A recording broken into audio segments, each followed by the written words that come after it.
Now this challenge has come around from what Arloesi Gwynedd Wledig and Arloesi Môn has noticed or heard from companies in the area, which is they've heard that they struggle or find it difficult sometimes to recruit local people with these skills in the STEM sectors, that's science, technology, engineering and maths, and digital technology as well.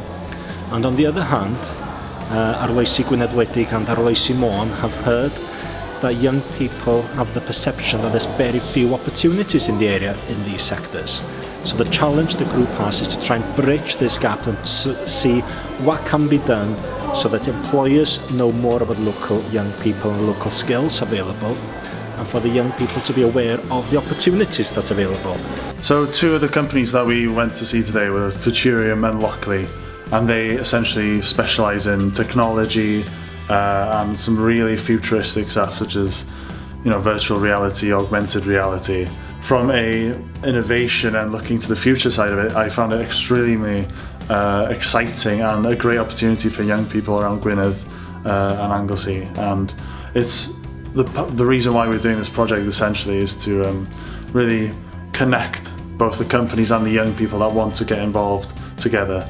And being one of those young people, I find it extremely exciting that, you know, the future is here in Gwynedd and Anglesey, although some people might not see it that way because it's such a rural place.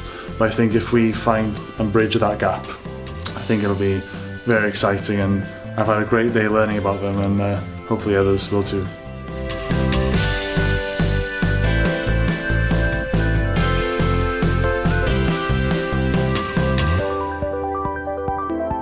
Yn Rhaeadr, da ni'n pwyso hwn, mae dŵr yn troi efo da, mae hwnna'n creu trydan. Switch on I hein, a dyna ni'r trydan. Creu trydan, wow, briliant. Peth ola, submarine yma, dim submarine ydi o, mae dŵr y môr dod i fewn, troi y turbain, creu trydan, briliant. Diolch yn fawr iawn.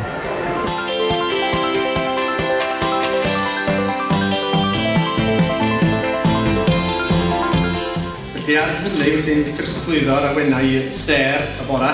Diolch yn iawn Dafydd am y cyflwyniad yna. Diolch yn fawr i ser. So quite early on we decided, in order to meet the aim of raising awareness of the job opportunities in the STEM industries for young people in Gwynedd and Anglesey, to create a business directory.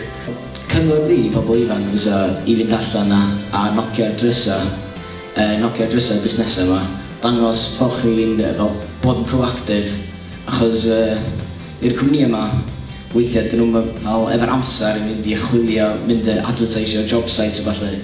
So mae o lawr i ni fel pobl ifanc i chwilio ar gwefannau fel Gyrfa Cymru, chwilio fel director i ni, fel mae Gethin i sôn amdan. So chwilio am opportunities yma.